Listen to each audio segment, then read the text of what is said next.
Well, good morning to each of you, and I'm hoping you're hearing me. It's been 3 years since I was here last, I think. 3 and a half, maybe? Or maybe it's going on 4, I can't remember. Time is spinning. But again, I'm thankful to be here in the home, my home, I guess you'd call it, where I was born again in this church. So many of you might not know that this, well, Louise isn't here, so I can't have her stand up if Don is here. Annie and Louise were responsible, I guess you can, to loving me to Jesus at this church. And in 1973, in May, I was baptized there. I was too. Same here. In any case, so this is my home church, I guess you could. I consider this my family, beginning of my Christian family. And Louise has always kept in contact with me over all those years. At the time, I was a student at Sunday, nursing student. And after I left here, I went home, and I am still, I shouldn't say I was, I'm still a bit rough around the edges. So the pastor down there said, Sarah, you need to go get some Bible training so that you learn how to live like a Christian and read your Bible and things. And so I went off to New Brunswick Bible Institute from there, up in New Brunswick, Canada. And from there, I worked in Boston, and then God sent me to the mission field. And you've been there right along with me ever since whenever, 1988. Well, I went out as a short-termer in 1984 for 1 year, and Village Baptist was part of the support there. And then since 1988, when I went to Quebec to learn French, and then on to the field in June of '89, 30 years ago, 30 years and a half, you've been supporting me ever since. I just praise the Lord for you, and kind of a blessing to be here today. I'm going to talk to you.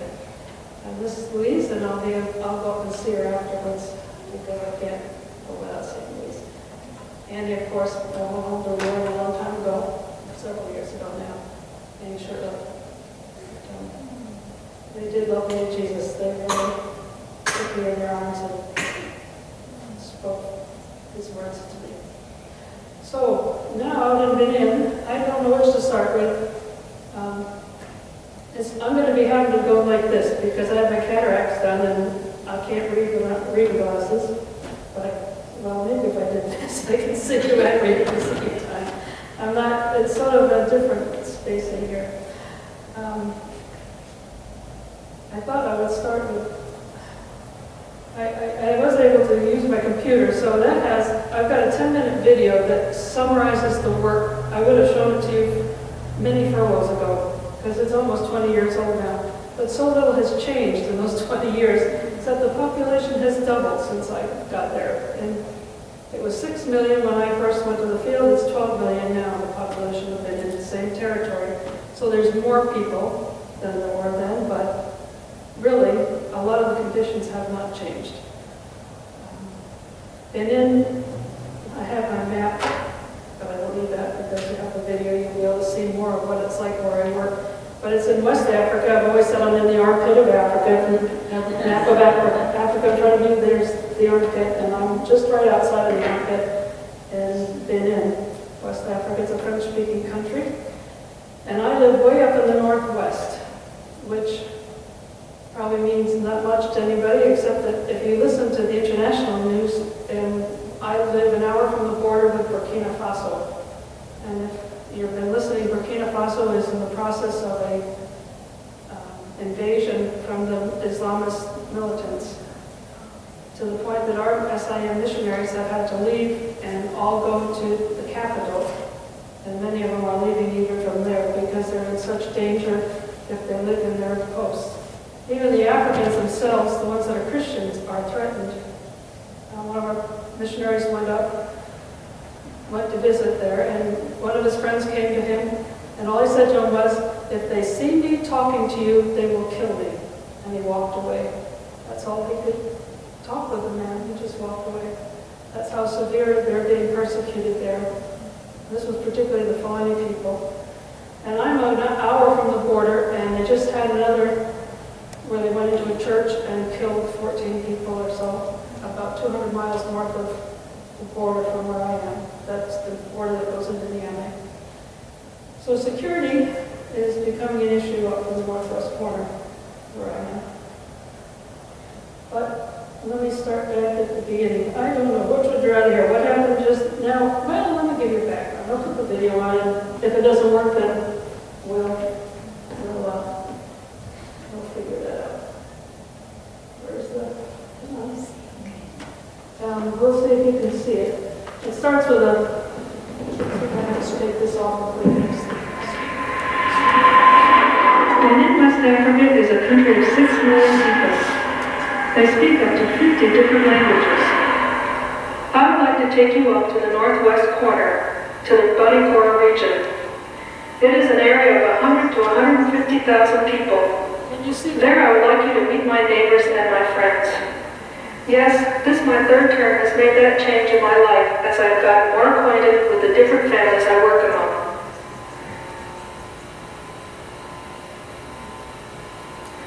Today it is market day.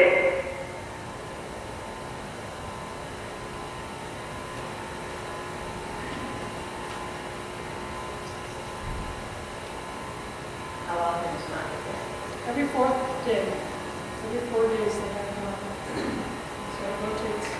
All the people in these pictures do not know of Jesus Christ and His love for them. They are convinced by their Muslim teachers that praying 5 times a day, attending the mosque, and living a good Islamic life will bring them to the promised land.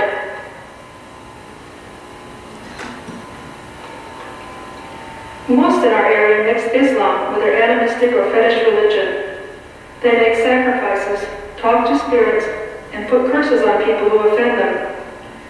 They believe evil spirits or curses are the reason for most sickness.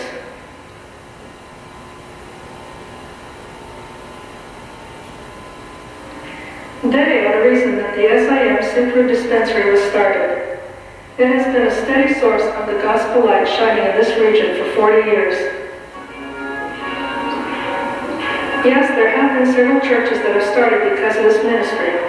They have mostly been amongst the Arabic-speaking peoples.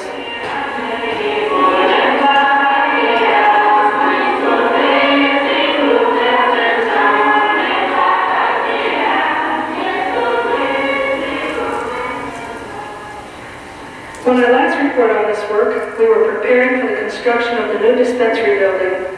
Here it is completed, thanks to the gifts of time and money of several people.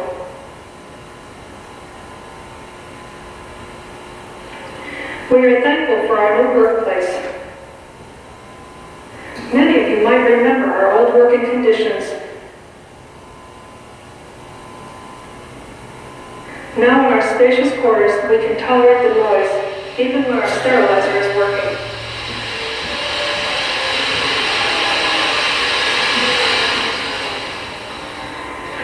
But a building does not do the work. We are a team of 5, working to reach these people with physical healing as a way of evangelization. We start each work day with 1/2 hour of Bible reading and prayer for God's guidance in our work for that day. A gospel message is then preached to all those who have arrived for care. This day the message is being given in Barabbas and translated into Fulani. Those who would like further information are encouraged to see the pastor afterwards, and sometimes an interesting discussion breaks out at the end of preaching.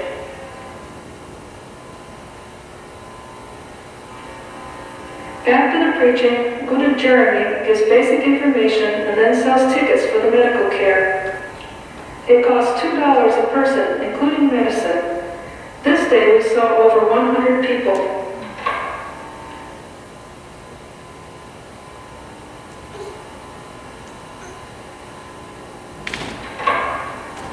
I would say that North Americans have a lot to learn about patience, as many of these people will wait hours before their ticket comes up.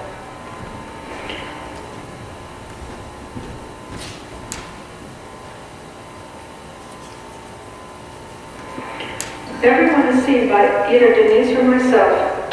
We evaluate, examine, diagnose, and prescribe the necessary treatment.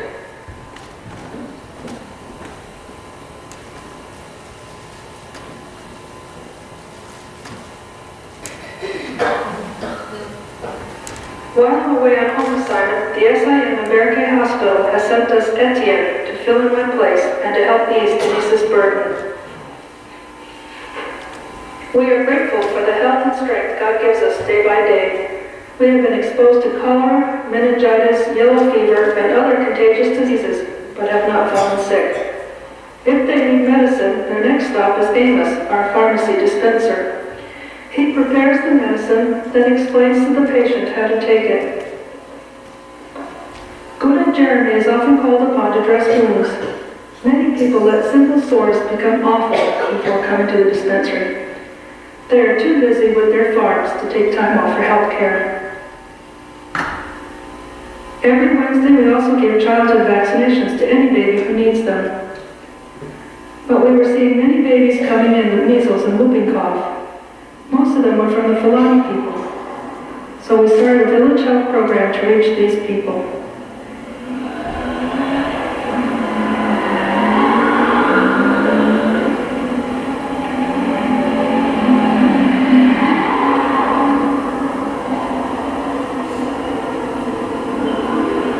Every Thursday we pack up our box of vaccination supplies and head out to one of the 6 Fulani camps.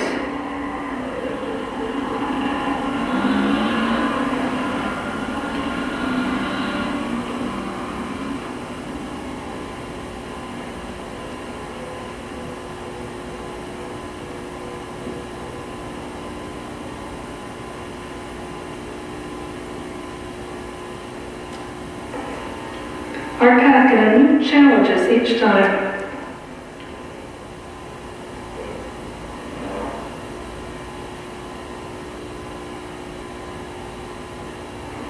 There is a definite advantage to being the last. You can see how the others have handled the way.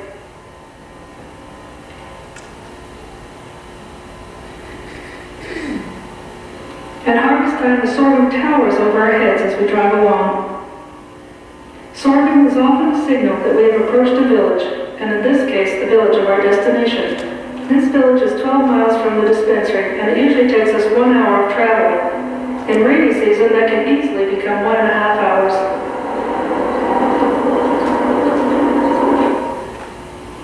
Many of these mothers would never make it into a health center, so we usually try to give a health lesson as well as the vaccinations. We also have given mass vaccination campaigns of meningitis and yellow fever vaccine. Meningitis strikes in epidemics almost every other year. Fulanis are always willing to feed us when we come, and I have come to enjoy the porridge made with pounded sorghum and mixed with fresh milk.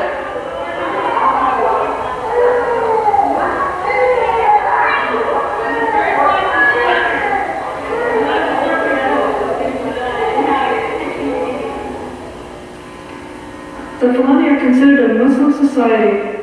Very few would even think of going against family to change religion. Our team includes a Fulani pastor who goes with us on our vaccination days. He will sit and talk with the men, taking opportunities to share the gospel of Christ. Many have shown interest, but have not made a commitment to Christ. The church has been broadcasting Bible programs in Fulani and Baraba. We have seen a group of interested Fulani willing to have someone come and tell them of Jesus. Several have indicated they would like to follow the Bible. Our Fulani pastor continues to go to their village to speak and witness to them. These are my friends and neighbors. Thank you for helping me reach them with the saving gospel of Jesus Christ. I got a call from an old friend. We laughed about how we had changed. I think I'll stop it there because although we see a lot more pictures,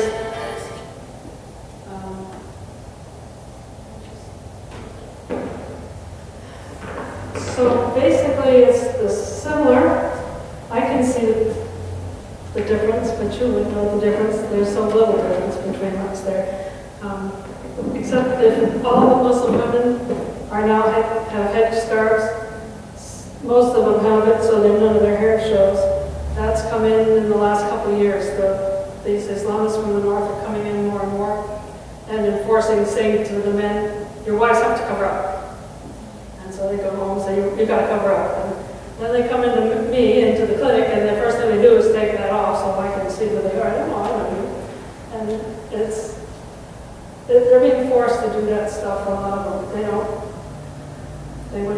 extreme themselves normally, but it's a peer pressure thing that's going on. Other changes is we now have a maternity center. The government insisted that we have a maternity center, which I'm not a midwife, but at 2 o'clock in the morning when it's a rainstorm and the midwife can't get there and someone shows up, I've had to go out and deliver babies that are coming. I don't do anything special, except one that I delivered and she was bleeding a bit, so then I had to get in my car and go get her. That worked, that did well. I'll turn it out well.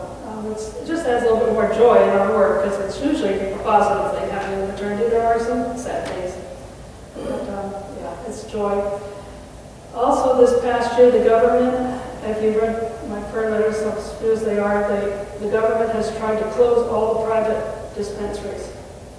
Well, it has closed all of them, but us, and there's a Catholic dispensary, which I didn't even know about, has grown so much. It used to be just a little small place, and they've left them open. But they keep threatening us all the time. We're going to close you down. We're going to close you down. We're going to close you down. You need this paper. And it's the government that issues the paper, but it's the government that's demanding you have the paper. So I don't know how you make the left hand and the right hand get together and give us the paperwork. But what that has done is it's increased our population. We're now seeing 150 people a day, not just 100 or 80 or whatever we were seeing before. And that means our medicines are running out as well. It's stressful many days when you're trying to figure out what can I give this person for their blood pressure that's so high that they should be falling on the floor. But we do what we can, and as you saw, we pray every morning before we start for God's wisdom to know how to get through the day. Why does the government want to close you down? Because you're Christian? No, Or well, because you think they'd be glad to have somebody in there. You don't charge people who we charge $4 a person, and that gives you a month's worth of medicine. It's the cheapest around. We've always tried to keep our prices payable, so that the average person can pay. But what was happening in our area, they closed 1,000 in these little clinics because these people weren't trained. You had anybody that wanted to just open the door and say, I'm now Dr. Doro, and I'll give you shots for whatever you got. And that it was so out of control that they had to do something. But us that have been there, our dispensary started in 1955 or something like that. It's well established. It's been there forever. And actually, it's the government hospital in town that's been fighting to keep us open. They're not the ones fighting to close us down. They are so for us because they would be in trouble if we close. They are just not able to cope with that amount of people every day. They don't have some of the medicines we have. The epileptics, for example. We see at least 100 epileptics, if not 150 or so epileptics a month. We give them their medicine. And for us, even now, when I left, we had no medicine for epilepsy because the government had closed down the factory that makes the medicine that we give. So you actually get your medicine from the African? Some of it. We were made to get it from this particular pharmacy in town, or down in Cotonou. And then, as I said, he said there was some corruption going on there, so we closed it down and didn't, just abruptly, so the supply ran out, and now we're having to order. And 6 months and a year, we'll get the medicine that we need because it takes that long to get from Europe to us. We get our medicine from Pemberke Hospital, which is our mothership, if you will. Our boss is Pemberke now. So, yeah, it's that frustrations, the little frustrations that come and go. On a positive note, when I left here, in June, I knew that I had to be there the 1st of June. Just knew God wanted me there the 1st of June. And everybody in Sebring was saying, please stay to the end of June because the new nurse won't be here. And I said, I'm sorry, I really feel the Lord wants me there on the 1st of June. So I left, and I arrived and been in the 2nd of June. And if I had not arrived that day, I would have missed. The Mercy Ships had their advance team there. And that day they moved to their house in town. And if I had not been there that day, I would not have met them, gotten the information I needed. And maybe it'd be better if I passed around pictures though, or tried to show you, because that was, if I don't. This guy, Sonny, is his name. maybe I'll just come up closer to you. But if you can see the tumor that he had, this is Sonny, and Sonny would not have lived had I not been there June 1st. And I'm not saying it was me, it was God. It was all God's thing. Sonny had this terrible tumor, and by the time, because I got the information, I was able to get registered, and in September already they were able to operate on him. And the doctor says, had he not been there, he would have died, because it was less than a month, it would have been so big. Because I took this picture in July, maybe, and it grew that much more before he had surgery. They said it would have blocked his windpipe, but they couldn't have done surgery. And this is Sonny. The sun is clear. This was him in August. He comes all the time. And I don't know in the back you can see, but he has a radiant smile. He became a Christian because of all this. He said it was the Christians that took care of me. They helped me back to health. They've done everything for me. And I'm now trying to get a hold of some solar Bibles. They're audio Bibles because he can't read and write. So I'm trying to get, I'm in the process of ordering some solar Bibles so that I can give him one so he can have the Bible. Unfortunately, it's only the New Testament, but it's better than what he has. And our actual Bible in Barba is out of print. So they're also working on trying to get. How much does it cost for a solar Bible? They're like $30. I'm in the process. I've had a church, matter of fact, you know Geneseo Church?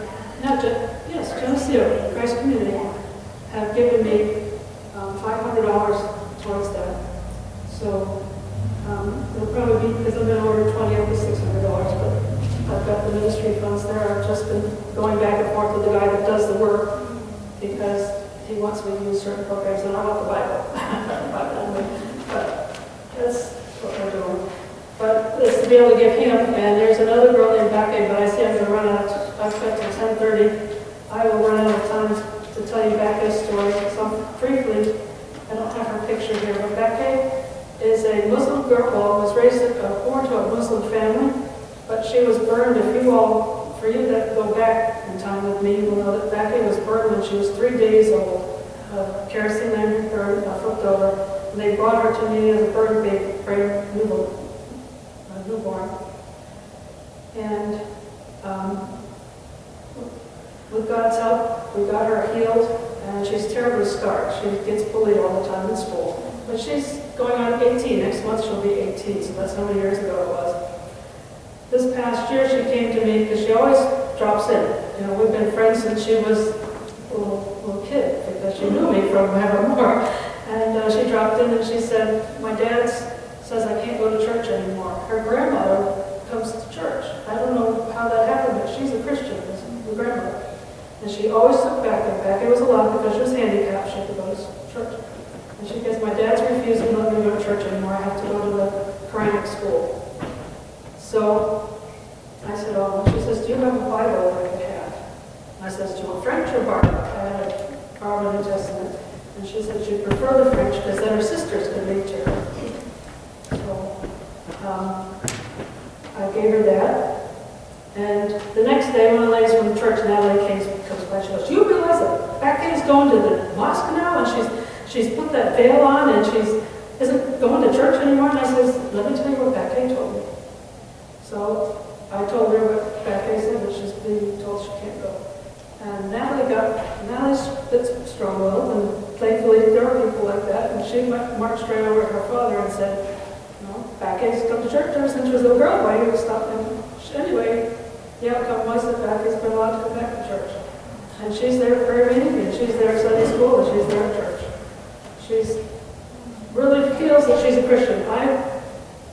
Once she's 18, I'm allowed to have her alone in my house because of this child pornography and stuff that goes on over here. We have those type of rules falling on us. So starting in January, I'll be able to have an individual Bible study with her and really go a little bit deeper in her faith. But she also, I think, would benefit from the Bible so that she could hear it and speak to her that way, and she could play it whenever she wants to. Why did they burn her? They didn't purposely burn her. Oh, She was sleeping. All right, I didn't hear that part. This cloth, they usually take that one and lay it on the floor and put the baby on top. Oh, And And that's what the mother done, because she was only 3 days postpartum, so Yeah. she went out to take a shower and get cleaned up, and the 2-year-old brother was there playing, and he upset the kerosene lantern.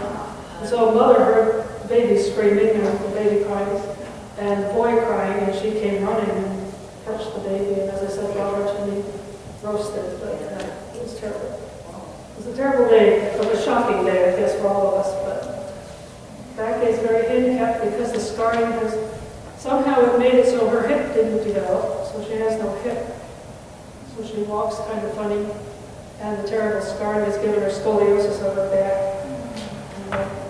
The Mercy ships were able to put a plate finally in the back of her head when she lost her skull from the burn. But they gave her a plate now because that used to pulsate, and I was always afraid that some person would get mad and hit her there and kill her. But, so she's really a quite happy girl. She's, now that she's allowed to go back to church, time, but I have to put the glass up back on to see what else I really wanted to talk about. Back in,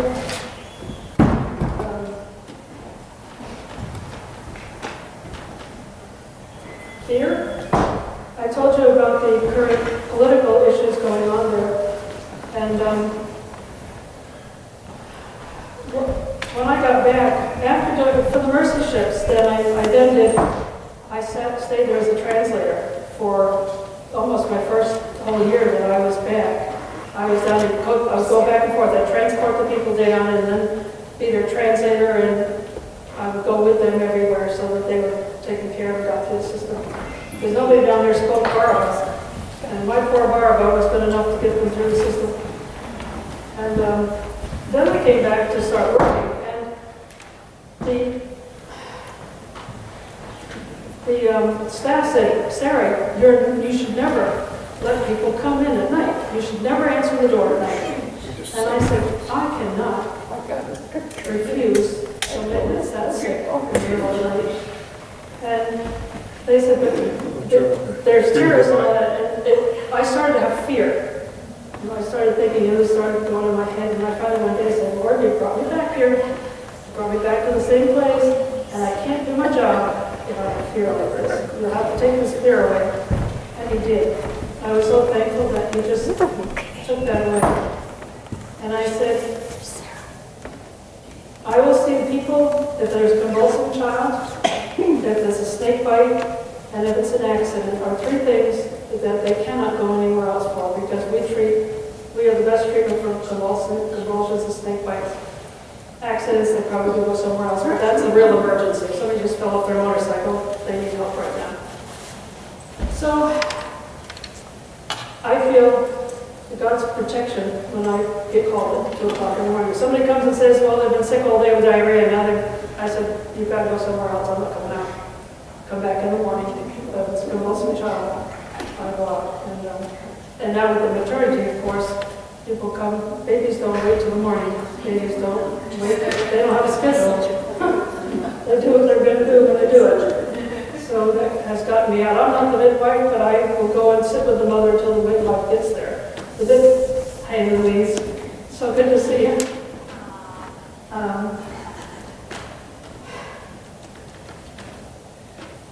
Anyway, the midwife was, when I left, they were waiting for a house to be built right across the soccer field from the dispensary, so that should not be an issue. The patients are supposed to call. We all have cell phones there now. Everybody has a cell phone. Some of them don't have any credit on it, but they have a cell phone. And that way they're given the number to call when they're on the way to the maternity. But many of them forget that they're supposed to call on the way. So that's that. Which we're not going to, I might be able to get those prayer requests up.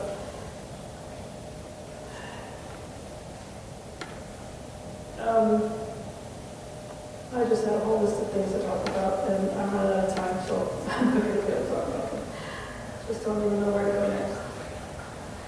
Talked about the Mercy ships and the dispensary, and just good seeing people as I came back.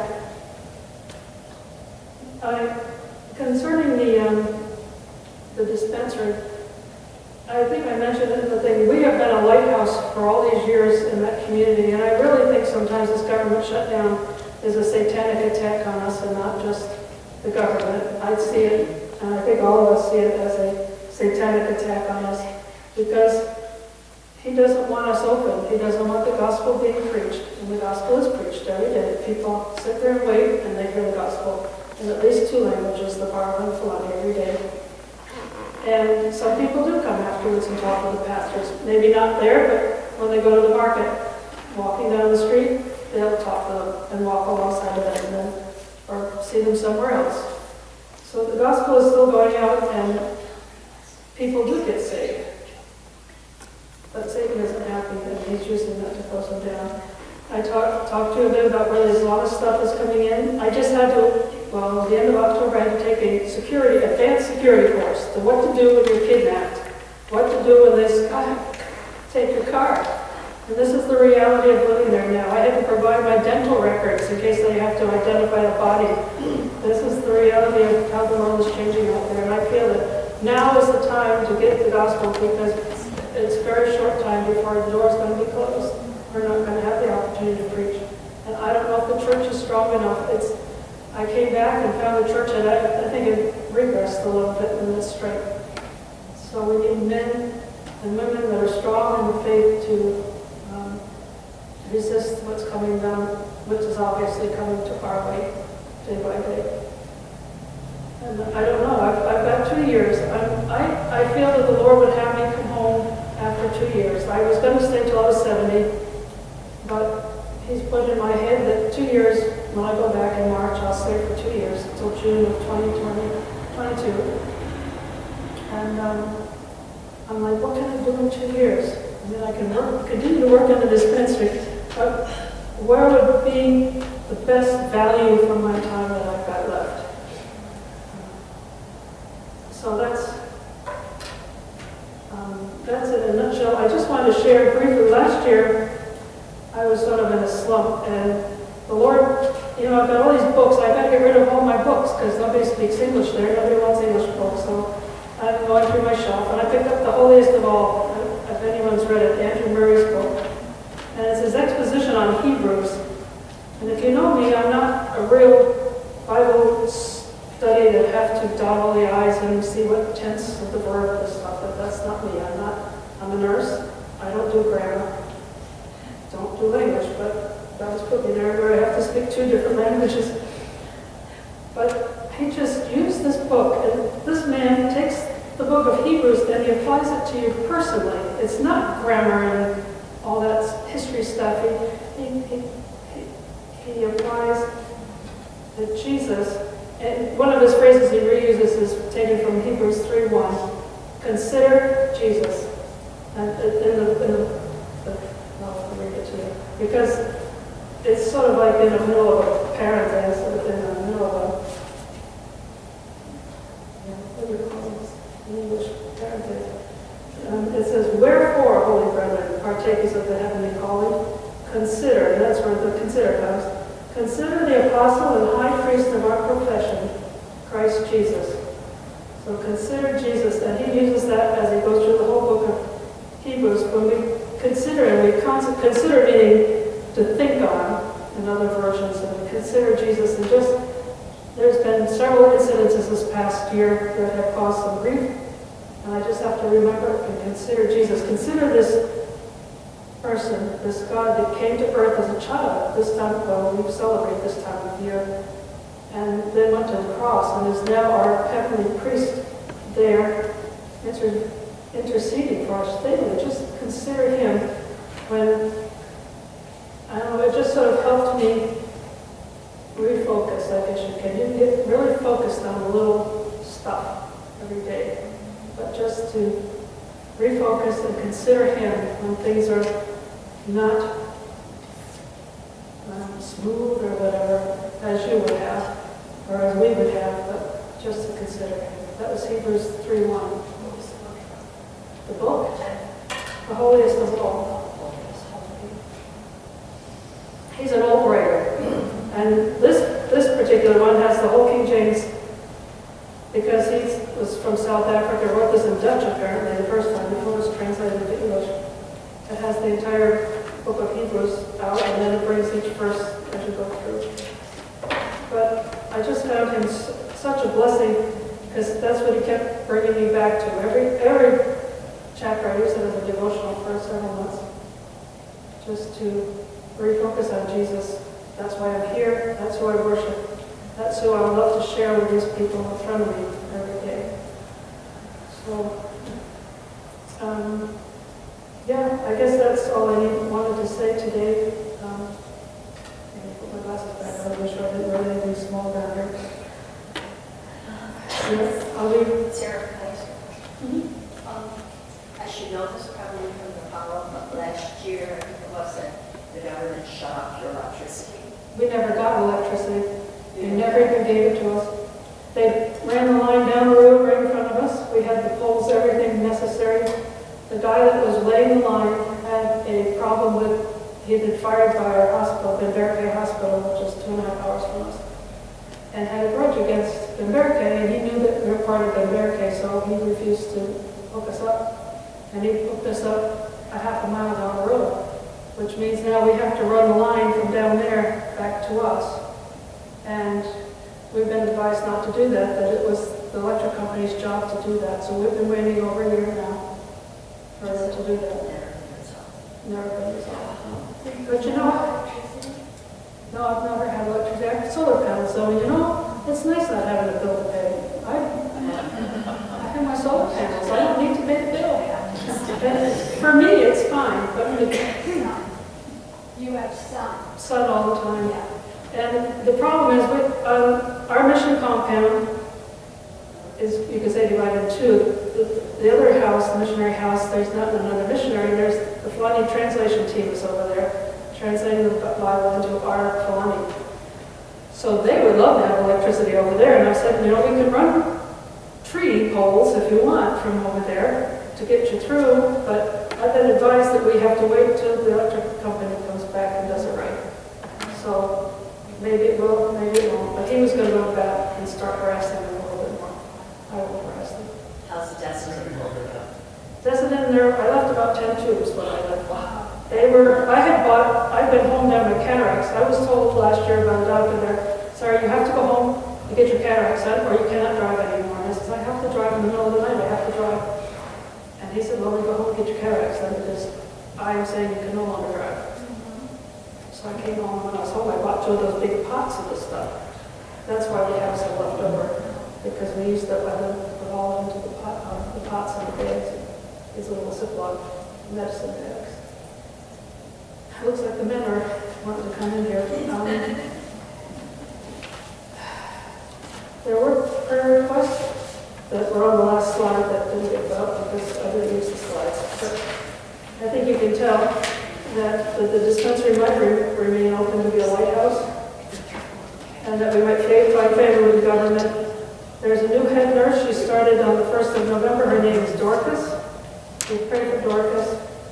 And if she will become the permanent head nurse, that's not even sure yet. And then our team might work together in harmony. And there are 6 people that urgently need to, like Sonia was, the same sort of tumors that need to be seen by the mercy ships. Their pictures are here. And I tried and tried and tried, and I have tried for the last several months to get this booked. Mercy Ship is in Senegal right now, and I had arranged to have a young man translate for them and everything and go with them, but they will not answer my emails because they only take from the country that they're in. They're the priority. So I'm a low priority to them. But you can see that, I can show you the people that are waiting. There's only 5 of them in this picture, but there's 6 more people with these terrible tumors that need to be seen, and they may not live until the mercy ships come back. These 5 people. So, I mean, it's kind of, I've seen her before. Mercy ships? Yeah. Did you say they're doing? They do a wonderful job. Wonderful, absolutely wonderful job. Can't get everywhere. They're to go to Liberia next year. But that's hard harder even to get. Right now, we can get in a bus where I am, go to North Niamey, go straight across, and come to Senegal in 5 days. I can't, because the terrorists, the guy at the bus said, don't you even think about it, you? Don't you even think about it, those are bandits out there. So I can't do it, but the national can go with it. And as I said, I arranged with a young man, he's waiting for a phone call, and we can't send it. Anyways, it's entertaining. But thank you again for your just support over the years. For the coffee, I took the last out for my birthday on July 3rd and finished it before I left. It was wonderful.